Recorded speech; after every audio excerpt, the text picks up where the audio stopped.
அனைவருக்கும் வணக்கம். இந்த இடம் பார்த்தீங்கன்னா ஊட்டியிலேருந்து மசனகுடி போகிற வழி. ஊட்டிலேருந்து மசனகுடி போகிற வழியில் 12வது ஏர்பின் பெண்டு. இந்த ஒரு நிற்கிறார் பாருங்க, இவர் தான் சேகர் அண்ணன். அவருடைய காஃபி ஷாப் தான் இது. டீ அருமையாக இருக்குங்க.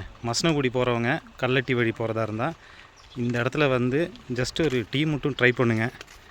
அக்கா இருப்பாங்க, அவங்க பேர் பானு அக்கா சேகர் அண்ணா. கடை பார்க்குறதுக்கு சின்னதாக இருக்கும், பட்டு இவங்களுடைய டீ ரொம்ப அன்பாக இருக்கும். ட்ரை பண்ணுங்கள்.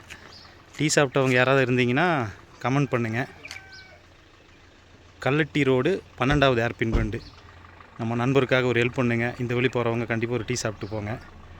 அனைவருக்கும் நன்றி, வணக்கம். இங்கே அப்படியே டீ சாப்பிடும்போது ஒரு 5 நிமிஷம் டைம் ஸ்பெண்ட் பண்ணிங்கன்னா நீங்கள் பின்னாடி பார்க்குற இடம்லாம் பாருங்கள், வியூ ரொம்ப அருமையாக இருக்கும். அப்படியே மசனகுடி போகிற ரூட்டு தான், உங்களுக்கு வியூ நல்லா இருக்கும். என்ன ஒரு 5 நிமிஷம், எவ்வளோ பெரிய கடையிலலாம் நம்ம ட்ரை பண்ணியிருப்போம், பட் இந்த மாதிரி சின்ன கடைங்கள்லேயும் அன்பாகவும் அழகாகவும் தரும்போது அது நல்லாயிருக்கும். ஸோ ட்ரை பண்ணுங்கள். வீடியோ நல்லா இருந்ததுதான் லைக் பண்ணுங்கள், சப்ஸ்கிரைப் பண்ணுங்கள். நன்றி, வணக்கம். இந்த பஸ்ஸு பார்த்திங்கன்னா ஊட்டி போகுதுங்க, மசனகுடியிலேருந்து ஊட்டி போகிற பஸ்ஸு. கண்டிப்பாக ட்ரை பண்ணுங்கள். ஒரு நாள் வாங்க. கல்லட்டி டு மசனகுடி போகிற ரூட்டில் 12வது ஏர்பின் பெண்டில் இருக்குங்க இந்த கடை. அனைவருக்கும் நன்றி, வணக்கம்.